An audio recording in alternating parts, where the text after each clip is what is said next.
Je suis dans les Landes à Escours, dans une magnifique chambre d'hôte, gîte rural. Qu'est-ce que c'est? Je suis autour de plein mal de gens. Alors j'ai Kevin qui est autour de la magnifique cuisine moderne. J'ai Paul. Oui, bonjour. Alors ça c'est Paul, Kevin. Bonjour. Et même bonsoir parce que la journée est Oui, déjà bonsoir. bien entamée. Et mon camarade. Christian. Voilà, bonsoir. Et alors, on parlait un petit peu de tout et de rien. L'avantage avec Paul et Christian, c'est que vous avez beaucoup voyagé tous les deux pour... on va pas s'étaler, hein, on va pas dire professionnellement pourquoi, etc. Mais enfin, l'Inde... L'Iran, la Mauritanie, l'Amérique centrale, l'Afrique du Sud, l'Afrique de l'Ouest, l'Angleterre, l'Albanie, Oui, et l'Iran. l'Iran, oui. Enfin bref, toute la planète. Et Kevin aussi connaît Toulouse,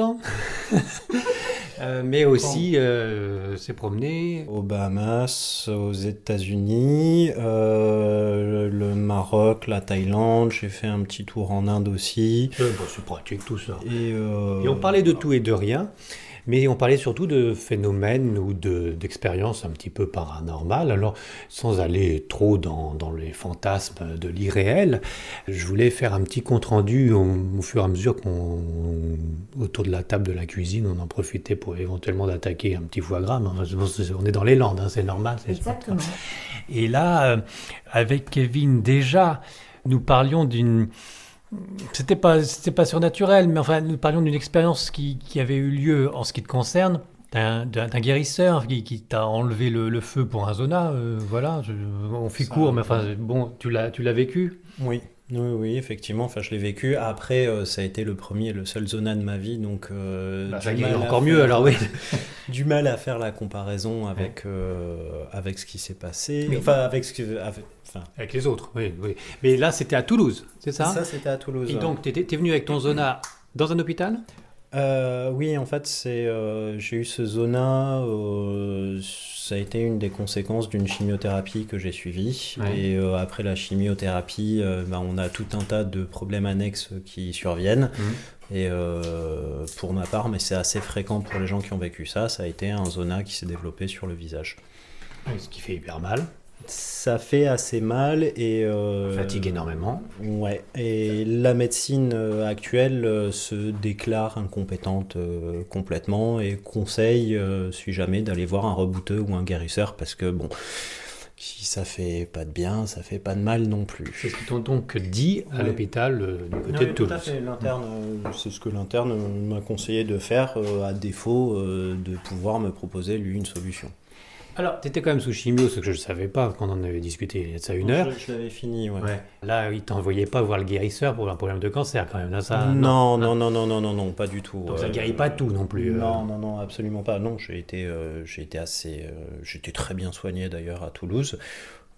Après, j'ai déjà rencontré quelqu'un qui prétendait se soigner d'une leucémie depuis des années à base de kombucha.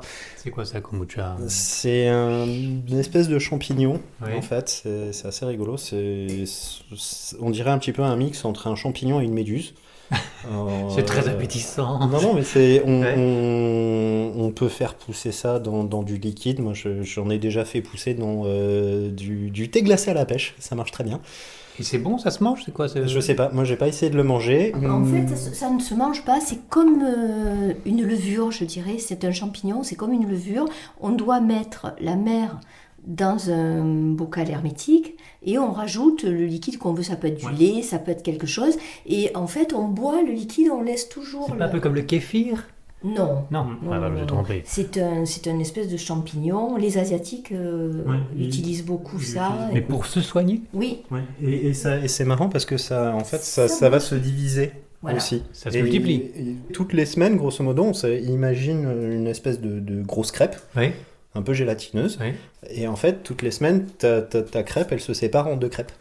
Et il faut donner. Oui, tout Ça ne s'achète pas, ça ne se vend pas. on le donne.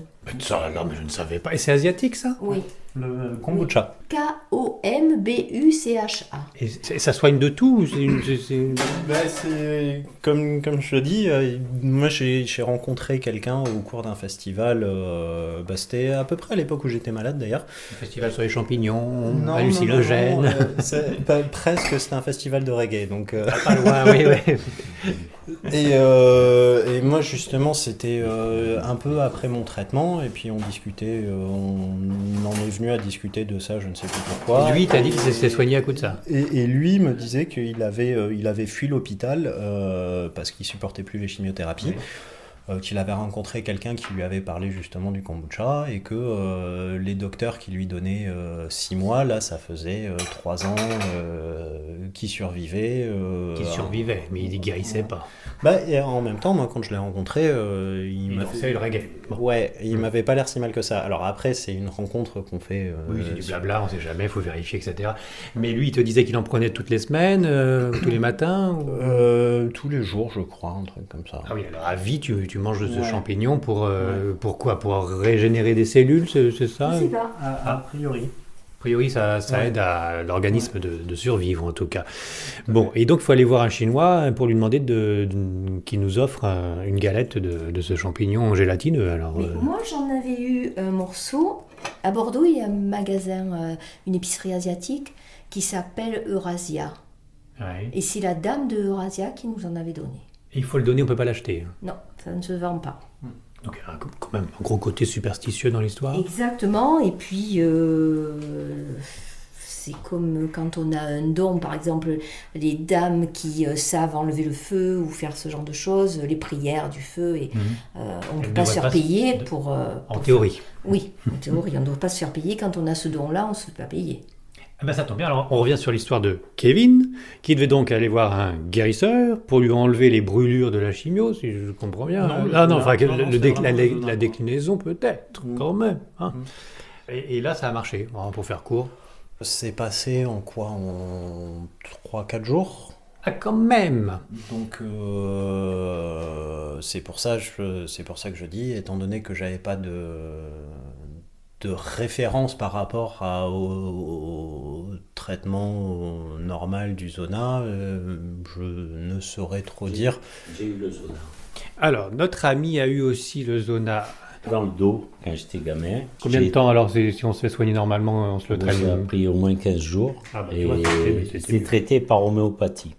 Et alors, traité par homéopathie, c'est donc la médecine officielle, et là c'est 15 jours qu'on se traîne des douleurs dans le dos. Des douleurs dans le dos, et c'était terrible, parce que on était obligé on est couché, on est fatigué, allongé sur le ventre.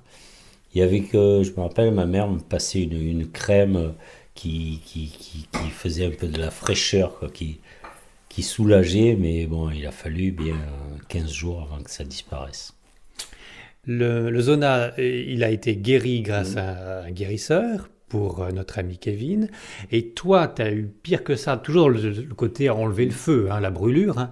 Tu as eu à 10 ans, à Marseille, une installation.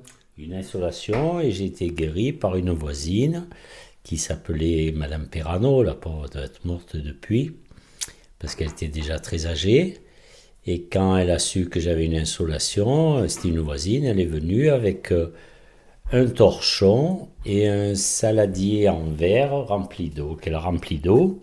Elle a plié, ça je ne me rappelle pas, c'est ma mère. Moi je me rappelle qu'elle est venue, je me rappelle très bien, mais je ne me rappelle pas ce qu'elle a fait dans le détail parce que j'avais la fièvre. Et donc ce qu'elle a fait, elle a plié, d'après ma mère, un torchon en 7. Elle me l'a mis sur la tête et dessus elle a posé le saladier plein d'eau. Elle a dit des prières sans doute. Et toujours est-il que quand l'eau du saladier s'est mise à bouillir, je n'avais plus de fièvre.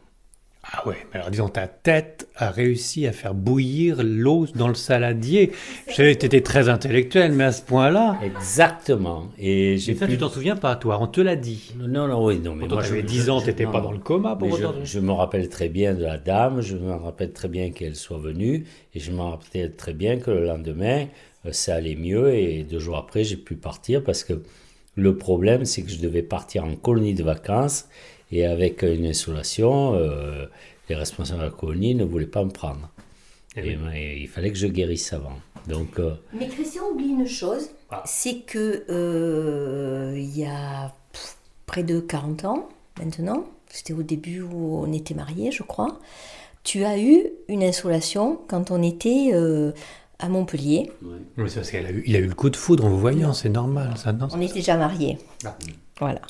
Et on était chez une de mes tantes Oui. qui connaît la prière du Pour enlever feu. le feu. Oui. Ah, Et donc, moi j'étais très sceptique, mais elle m'a dit non, tu vas voir. Et alors, là, moi je l'ai vue. En fait, elle prend une assiette, elle met de l'eau froide et elle met de l'huile.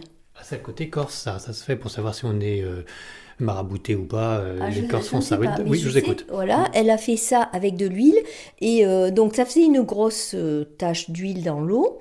Et puis elle a commencé à dire ses prières et à un moment, ça fait plein de l'huile s'est défaite dans l'eau, ça fait plein de bulles partout et elle lui a dit maintenant tu ne dois plus avoir mal. Et effectivement, il avait plus mal. C'est vrai ça, Christian? eh oui, c'est vrai. Et la prière, on la connaît pas parce que ma tante est toujours vivante et la prière, on la transmet à une seule personne. Et, Sur le lit de mort. Pratiquement, ouais. Ah oui, il faut prévoir son coup, parce que sinon ça peut se perdre. Exactement, voilà. Alors, Christian, Paul et Kevin. C'est bien beau de se guérir de souffrance, peut-être pas de maladie, parce que voilà, il y a une différence. Oui, Toi oui, qui oui, te oui. sors d'un cancer, c'est grâce à Non, la oui. médecine que tu as... Bon. Mais de la souffrance, apparemment, on peut aller mieux. Et quand on creuse un petit peu avec l'hypnose, donc l'inconscient, etc., on s'aperçoit qu'on peut ne plus avoir de douleur. Tout On à peut fait. faire des anesthésies uniquement avec l'hypnose. On peut extraire Exactement. des dents sous hypnose et puis même ouvrir le corps et le patient n'est pas obligé d'être anesthésié à coup de médicaments chimiques. Donc ça laisserait peut-être sous-entendre qu'il n'y a pas un effet placebo, mais qu'en tout cas il y a ce côté religieux, la prière, où on met un torchon sur Christian, ou alors il y a un grand marabout qui va arriver de Toulouse, qui est guérisseur reconnu mondialement, et qui nous pousse à nous-auto-guérir parce qu'on sait, ça y est, il va nous sauver. Non, est-ce qu'on peut penser ça ou pas? Alors moi, je pense que la façon dont on vit, la façon dont on réagit et ce qu'on pense, ça influe sur notre vie. Moi, j'en suis profondément convaincue. Mais concrètement, sur la douleur, on a un zona par exemple. Par exemple, voilà. Moi, j'ai une spondylarthrite. C'est une inflammation de l'os iliaque et on peut terminer dans un fauteuil roulant. On peut plus C'est marcher. embêtant ça. Oui. C'est très embêtant, voilà. Et la spondylarthrite, on se la déclenche. Tous les gens qui ont une spondylarthrite, ils se la sont déclenchés seuls. Et Suite à une émotion, oui, un choc et voilà. on dit ça aussi de certains cancers. Oui. Ah mais oui, mais bien sûr. Voilà. Qui arrive après un décès, voilà, un choc émotif, etc. Exactement. Donc, Donc on fait ses propres maladies et on pourrait se soigner forcément aussi. C'est ça, Kevin? Mais l'esprit contrôle le corps dans un certain sens et dans une certaine mesure. Enfin, ça a été. On a déjà vu ça. Il y a des études scientifiques qui ont été faites sur des Indiens en particulier. Qui étaient très adeptes de méditation et qui avaient poussé la méditation à des niveaux très élevés. Et on s'est rendu compte que ces gens-là, on a mesuré, sont capables de contrôler des choses qui semblent incontrôlables, comme le rythme cardiaque, La respiration. bien sûr. Oui. Tout à fait. et ce sont des expériences qui ont été menées scientifiquement et on sait que dans une certaine mesure, avec une certaine discipline... Le corps n'est rien, l'esprit est tout. Non, mais l'esprit peut avoir une influence sur le corps. Mais ce qui peut se concevoir aussi, parce que au final, il y a beaucoup de mécanismes au niveau du corps qui sont contrôlés par le système nerveux. Et en fait, il y a grosso modo, il y a deux systèmes nerveux de contrôle, ce qu'on appelle le sympathique, le parasympathique. Il y en a un qui est autonome et un autre qui est plus contrôlé. Et il y a certains phénomènes, par exemple, qui peuvent être contrôlés par les deux. Un exemple, c'est la respiration. La respiration, on n'a pas besoin, quand on est endormi, On n'a pas à y réfléchir. Voilà, mais si on veut respirer plus vite, c'est possible. Oui. Et en fait, ça, ce qui est valable pour la respiration, avec suffisamment d'entraînement, ça peut aussi être valable et contrôlé sur d'autres systèmes autonomes Autonome du corps. du corps. Et de Mais- l'esprit peut-être, de la pensée, parce qu'il faut aussi gérer ses pensées. Si on est toujours négatif, etc., on se fait des maladies. Exactement. Ah, Exactement. attends, j'ai bien suivi Kevin, hein, vous avez vu un peu. Oh, Là. non, mais c'est vrai. C'est vrai, moi je pense que il vaut mieux toujours voir le verre à moitié plein qu'à moitié vide. Surtout si c'est de l'alcool. Même sans être de l'alcool. Mais, Non, mais c'est pour la part des anges, c'est pour ça. oui, non, mais c'est vrai. De toute façon, les Indiens ont pour habitude de dire, nos amis indiens nous disaient toujours, Dieu ne met jamais sur tes épaules un poids que tu ne pourras pas porter. Oui, bon, c'est facile à dire, mais... Oui, c'est facile à dire, mais c'est vrai. T'es face à un obstacle, si tu commences à dire « Ah ben je vais pas y arriver », c'est sûr que tu n'y arriveras pas. Oui. De l'autre côté, si tu t'en sors pas avec tes morts, tu vas pas te plaindre non plus derrière, parce que, enfin, tu vois... Non, mais je suis d'accord avec toi, je suis d'accord. Mais Faut rester positif de toute façon. faut rester Même, voilà. positif. De toute façon, qu'est-ce qu'on peut faire d'autre? Oui. Prier, Voilà. prier, noter, n'est-ce pas, Christian? La prière, est-ce que justement elle rentrerait pas dans la même conversation, c'est-à-dire l'inconscient, on s'adresse à Dieu, mais on s'adresse à nous-mêmes parce qu'on est notre propre Dieu et on s'auto-guérit aussi grâce à la prière. Je pose la question à Christian parce qu'il a l'air bien embarrassé là-dessus. Non, parce que l'histoire du verre à moitié plein, on ne peut pas toujours voir le verre à moitié plein. Il y a des moments où il faut être réaliste. Voilà, oui. moi, il faut être réaliste. Ouais.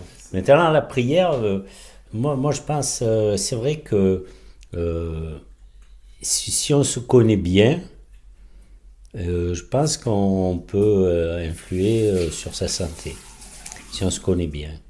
On peut s'auto-guérir. S'auto-guérir et éviter certaines choses, je pense. Alors c'est pas nouveau, le connais-toi toi-même, hein. Voilà, c'est des millénaires qu'on nous le dit. Hein. Mais sur l'autoguérir, il y a des choses qui sont intéressantes. Je peux revenir sur l'épisode du cancer que j'ai connu. Au-delà de mon expérience, on a remarqué que l'état d'esprit du patient influait souvent sur le traitement. Oui. Un traitement de cancer, c'est un protocole qui est bien fixe, bien déterminé.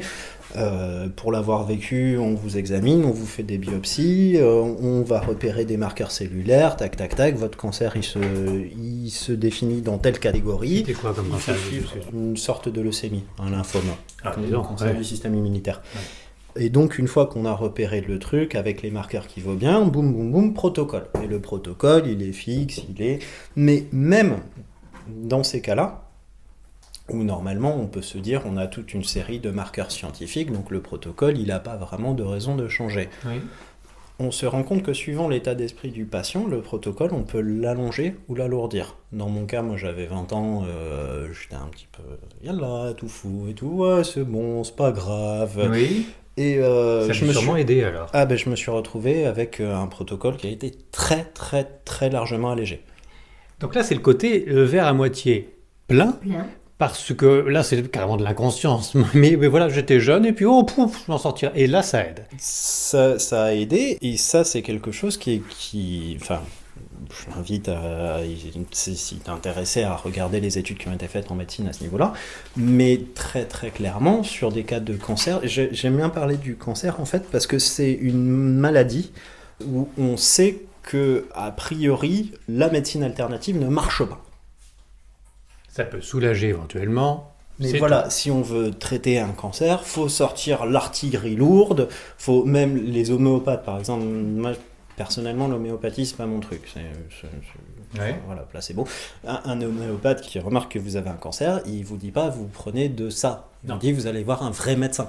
Tu y vas tout de suite parce que en plus ça c'est urgent. Il faut pas non plus traîner, à s'amuser à tester des trucs à droite à gauche. Donc voilà, donc sur une maladie Mais néanmoins aussi la chimie. caractérisée D'accord, que mais ça, néanmoins la chimio, ça fait des ravages. bien sûr, la chimio est un poison. Oui, c'est voilà, clairement. La c'est- chimio Parce est que un poison. Ça tue Ça tue tout. Tout. Voilà, ça tue le bon et le mauvais. Et même le patient, hein, une fois sur deux. Hein. Mm. Je voudrais pas être. Non, mais- c'est tout à fait. Ouais. Mais Donc là, une fois de plus, le mental, si le mental c'est c'est pas si grave que ça, la chimio, puis j'y vais, puis ils sont sympas, ça devrait aider. Ma mère a eu un cancer du sein, mais elle était soignée, des chimios et compagnie, et quand on lui demandait ce qu'elle avait, ben, elle n'avait pas de cancer. ma mère c'était pareil. Le fait de nier la maladie, c'est bien alors? C'est pas la nier dans la mesure où on dit non, j'ai rien, je me soigne pas, c'est pas ça. C'est que voilà, elle allait à son centre, elle rentrait à la maison, elle préparait à manger, elle faisait tout ce qu'elle avait à faire, voilà. Une force mentale incroyable, oui. C'est ça, c'est ça. Je sais pas, c'est au-delà d'une force mentale, c'est aussi le fait de ne pas se laisser définir par sa maladie en fait. Voilà, ne pas se laisser manger par la maladie. Et le côté cancer, ah là là, grosse malheur, oh là là, t'es foutu, enfin, sous-entendu, Dire, oui. je suis malade, tout va aller mal, c'est le pire des trucs de la Terre. Exactement. Non, c'est une difficulté, c'est une épreuve, et ben on C'est fait une ce qu'il épreuve, faut, voilà, on tu as dit avance, et puis voilà quoi. Et, voilà. Et Et pas que voilà. pour le cancer. Pour tout ce qui se passe comme épreuve dans la vie, c'est ça. C'est comme ça qu'il faut fonctionner, il faut rester positif. N'est-ce pas, Christian, avec le verre à moitié vide de temps en temps? Parce que de temps en temps, quand on va face à un mur, il faut quand même pas se dire que le mur n'existe pas. Non, je comprends. Voilà. Ouais, mais moi je comprends aussi ton point de vue, parce qu'il faut quand même être réaliste. Il y a une sorte de loterie quand on vous annonce que vous avez un cancer lymphatique, il y a de quoi aussi paniquer, et puis c'est bien beau de dire « Oh, j'aurais pas peur », mais quand on vous le dit, l'émotion prend le dessus. Enfin, Exactement.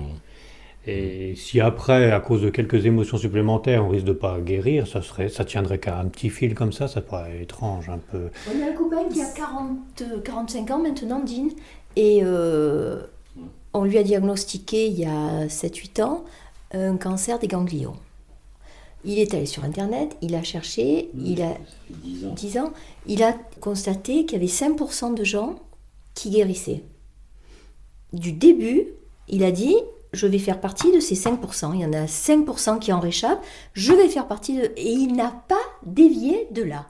Alors bon, après, il est allé chercher la nourriture qu'il pouvait consommer, ce qu'il ne pouvait pas consommer, les milieux, alors là, je ne saurais pas t'expliquer, mais acide, basique, voilà, ce qu'il pouvait manger, ce qu'il ne pouvait pas manger, les eaux qu'il pouvait boire, enfin, il a été et il a suivi tout ça. Eh ben, Il serait sorti. il s'en est sorti. Très bien. On parle de médecine alternative qui ne marche pas sur le cancer, mais sur Internet, il y a plein de vidéos, plein de témoignages de gens qui s'en sont sortis. Ça se trouve, ils se sont fait soigner aussi à coup de chimio, puis ils disent que c'est l'autre qui l'a guéri. Mais vous avez entendu parler, là, parce que dernièrement, ça circule pas mal, de ce soin du cancer, justement le cancer du sein, par électrothérapie.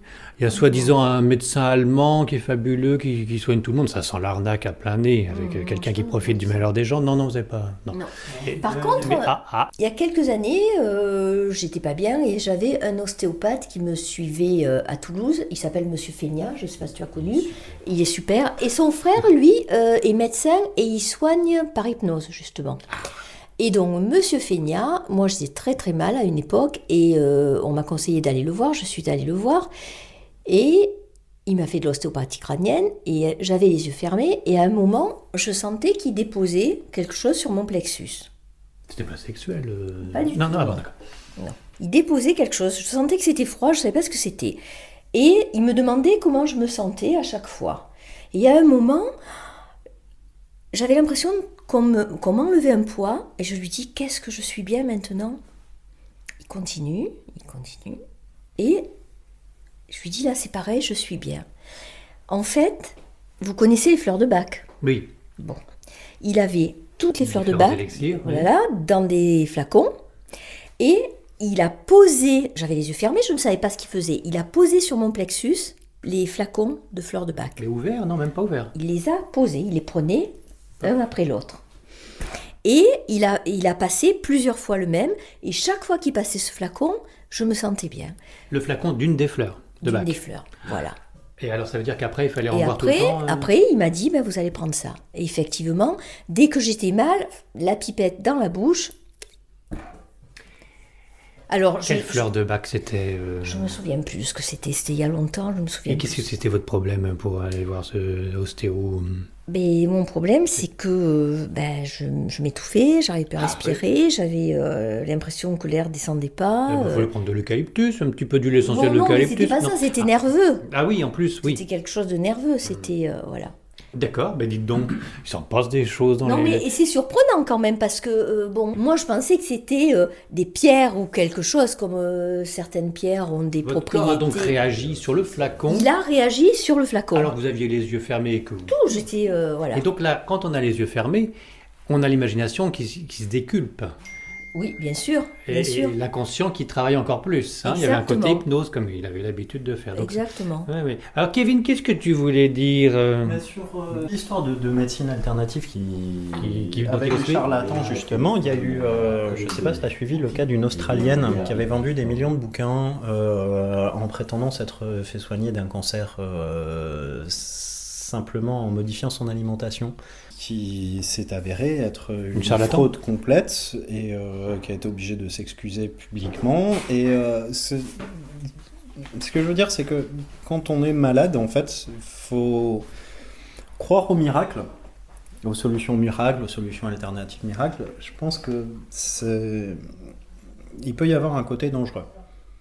Abandonner quelque chose qui marche au profit d'une solution miracle, j'y crois pas du tout. Mais par contre, pour en revenir sur l'esprit et la maladie, je pense pas qu'on puisse se soigner. S'auto-soigner, c'est ça que tu veux dire. Il y en a besoin de S'auto-soigner. l'autre, on a besoin de l'autre, du médecin, du... Enfin, on peut peut-être le faire pour des petites affections, des choses comme ça, mais pour des affections lourdes, on va pas se soigner, je pense, en méditant.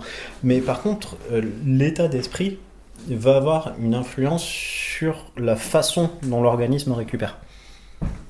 Et Oui. c'est ça, faut toujours avoir cette nuance vraiment à l'esprit.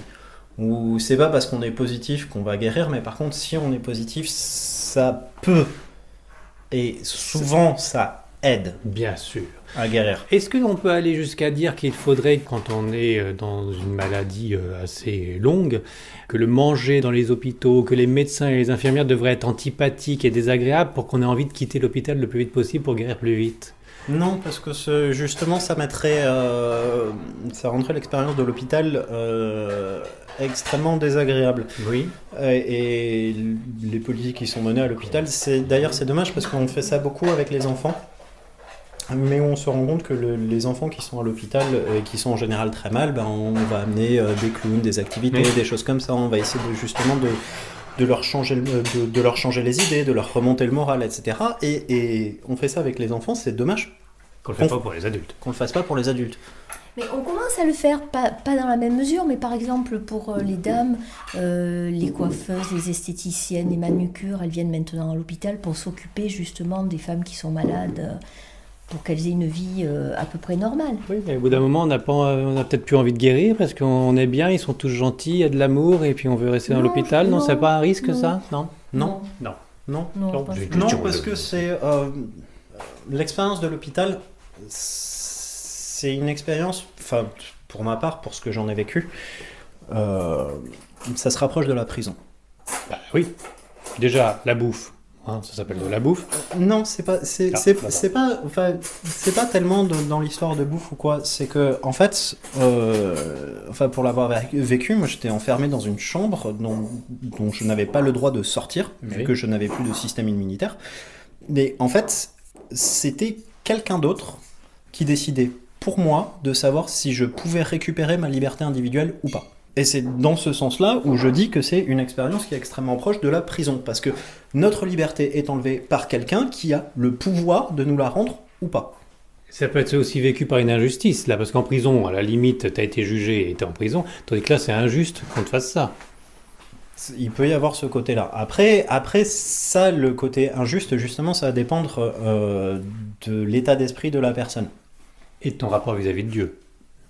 Ça peut en faire partie pour les gens qui croient en Dieu, mais Tu crois en Dieu, Kevin? je n'ai aucun avis sur la question. T'es agnostique, alors t'es ni pour ni contre, bien au contraire. Oui, dans un sens. D'accord, mais, non, mais j'aime bien savoir où je mets les pieds. À ce sujet, alors, Paul, Moi, Dieu... je sais pas quoi penser. Je pense qu'il y a quelque chose qui nous guide. Est-ce que c'est Dieu? Est-ce que c'est dans nous? Est-ce que C'est un ange gardien. Voilà, je ne sais pas. Je ne sais pas. Mais il y a des choses qui sont surprenantes. Par exemple, une expérience que j'ai vécue en Inde. On était dans un hôtel et il y avait un panneau. L'astrologue reçoit de telle heure à telle heure et en riant, ah tiens, je vais aller chez l'astrologue. allez, on va chez l'astrologue. Et là, on arrive, il commence à faire l'astrologie indienne avec des cases et machin et tout ça. Et puis, il commence à me raconter ma vie. Mais pas avec des banalités Pas avec des banalités. Précis Précis. Précis du style Précis du style, tout ce qui s'était passé dans ma famille, les relations que j'avais avec mes parents, tout. Non, mais genre, c'est facile aussi de dire vous avez eu des problèmes avec les relations avec vos Non, parents, on en a non, tous. Non, enfin, c'est bien précisément. C'est des choses qui te troublent. Voilà. Des astrologues, hein, on parle d'astrologue. C'est-à-dire que lui, en fait, l'astrologie indienne, il dessine sur le papier un grand carré, il fait des croix, des cases, il met des points. Voilà. Enfin, je ne sais pas ce qu'il fait exactement. Il a besoin de ta date de naissance quand même. Il a besoin, oui, de ta date de naissance. Et à partir de là, voilà, il m'a raconté ma vie. Et Christian, ton mari, y était. Il était, oui. Christian, il mange un petit peu de pain et il ne dit rien. Mais je vais pas le lâcher, Christian. Mais on t'écoute pas. Qu'est-ce que tu en penses? Tu te souviens bien? Oui, mais Moi, je crois pas aux astrologues. Mais là, ce qu'est en train de me dire non, Paul... c'est vrai qu'il a raconté ça. Tout le passé, c'était correct? C'est impressionnant, mais moi, personnellement, j'ai eu des amis, et notamment une amie qui avait ses dons de voyance, et Claire. Claire, c'était une clairvoyante. Exactement. Et chaque fois qu'elle venait, qu'on se voyait, elle me disait, allez viens, je te fais les cartes. Ouais, mais entre astrologie et voyance, c'est pas pareil. Elle me racontait des tas de choses, je te jure. Elle n'avait pas fini de me parler, que je n'avais rien écouté. Enfin, j'avais écouté, mais elle m'aurait demandé qu'est-ce que je t'ai dit. Je ne sais rien. Parce que je n'y crois pas. Et tu veux pas y croire, peut-être. Je ne veux surtout pas être influencé parce qu'on pourrait me dire, etc., etc. Attends, Claire, elle est voyante. Ouais. Bon, mais elle te disait l'avenir ou le passé? Plutôt l'avenir. Bon. Mais son passé, elle le connaissait. Mon passé, oui, c'est la famille. On était amis d'enfance. Et donc, tu n'as jamais voulu savoir ton avenir parce que ça ne t'intéresse pas, parce que tu penses intellectuellement que l'avenir se crée et qu'il n'est pas écrit? Oui, non. Je pense que l'avenir, c'est un peu le hasard. Moi là, professionnellement, par exemple, j'ai pas du tout rêvé de faire ce que j'ai fait. Voilà, je l'ai fait. Personne ne te l'a prédit. Personne ne me l'a jamais prédit. Mais comme tu vas pas voir les voyants. Et ce que je voulais faire, je l'ai pas fait. Bon, voilà. Et qu'est-ce que tu voulais faire? Moi, je voulais être musicien. Eh ouais, jamais trop tard. Et quel instrument? Moi, je joue de la guitare et de la basse. Ah, on fera un bœuf après l'entretien. Je retourne voir ta femme parce que Paul nous racontait son histoire d'astrologue et ça me plaisait bien. Parce que là, l'astrologie, à la différence de la voyance, c'est qu'il y a une base peut-être complètement erronée, mais il y a une base de votre date de naissance, je fais des calculs planétaires, etc. Exactement. Et alors, en voyant la position planétaire, Exactement. on voit ton passé. Et il t'a dit des précisions Ah oui, qui les sont Christian qu'à toi. était là, on se regardait, voilà. Bon, en plus, c'était pas un astrologue qui parlait hyper bien anglais, donc il pouvait pas. Il y avait des choses qu'il pouvait pas interpréter. Oui, mais il fallait déjà traduire, donc si je comprends bien, pour comprendre ce qu'il voulait dire. Non, il parlait, il était clair quand même. Ah dans oui, oui, c'était clair, c'était Alors, très clair. Donc ton passé, pour toi, déjà cet astrologue hindou, c'était nickel. Oui. Et ensuite, le présent, le futur, il te l'a fait? Le futur, alors, bon, moi, avant que Christian commence à voyager, j'étais chargée de la communication d'un député. Bon. Je veux dire, c'est pas un métier banal, Non. c'est pas courant. Non. Ben, cet astrologue indien, à Agra, il habitait à Agra, là où se trouve le Taj Mahal. Il m'a dit, tu travailles dans la politique. Ah oui, il faut le savoir déjà. Mais- Oui. Oui, mais alors, le futur, est-ce qu'il a annoncé Alors, oui, et il a prédit que j'allais m'occuper de tas de malheureux dans des associations caritatives et des choses comme ça. Il s'est pas trompé. Ouais, en même temps, tu es une européenne en Inde, quoi. Oui, mais bon, il savait pas que je vivais en Inde. Oui, et puis bon... J'étais à Agra, il savait pas, je Non. vais pas raconter ma vie, parce qu'au contraire, alors quand on a vu cette affiche dans l'ascenseur, on a dit, ok, on y va, on n'ouvre pas la bouche. Oui, puis c'est un peu pour rigoler, non? Oui, mais bien sûr que c'était pour rigoler. On n'ouvre pas la bouche, on va bien. Comme je disais au Zimbabwe, le gars qui était Les sous la courriers. tente et qui prenait les os, il jetait les os et puis il nous racontait des tas d'histoires. Enfin, bon, Ouais. c'est pour Ah, Ah, ça, c'est là, pas c'est plus pareil. un astrologue, là, c'est un jeteur d'os, là. Non, c'était pas des os, c'était des couris. Des petits coquillages. Voilà. Oui, Ah ben oui, mais en ça, Afrique, oui, c'est en ils font- Afrique. voilà. Restons en Inde pour l'instant, mais, Voilà. mais alors, bon, on va pas non plus tout détailler de la vie de Paul, mais le futur ne te l'a-t-il pas induit en grand gourou, en ayant expliqué ton passé, non, ne t'a-t-il non, pas pas du tout, parce poussé à qu'après, s'occuper, il m'a à dit- faire de l'humanitaire? Non, pas du tout. Et après, il m'a même dit, tu feras toi de la politique, tu le feras pas pour quelqu'un d'autre, tu feras pour toi. Et ça a été le cas. Ça a été le cas et ça a failli. Mais bon, franchement, jamais j'ai eu envie de... Penser à ça et... Oui, de le faire pour moi. Moi, j'étais chargée de la communication. La politique, je voulais plus y travailler du tout parce que Voilà, j'avais il vu s'est ce que planté ou il s'est c'était. pas planté? Mais non, il s'est pas planté. Parce que tu fais de la politique quand même, alors. Mais maintenant, ce que je fais, c'est quand même la politique. Hein. Oui, c'est sûr. Voilà. Voilà. Parce qu'on a beau dire, on est dans une petite commune, on n'est pas politisé, on n'est pas ceci, on n'est pas cela, mais Mais on est bien obligé de faire quelque avancer le part, bazar. exactement. Bien sûr. Dites donc, histoire de faire avancer le bazar, je vous propose que on termine cet entretien pour la première partie et qu'on se mette à table, parce que je vois que Exactement, et voilà. on se retrouve dans la deuxième partie, à Kakiki. Hop, ça soit fabuleux. Voilà. Hop. Allez, on va mettre ça à table.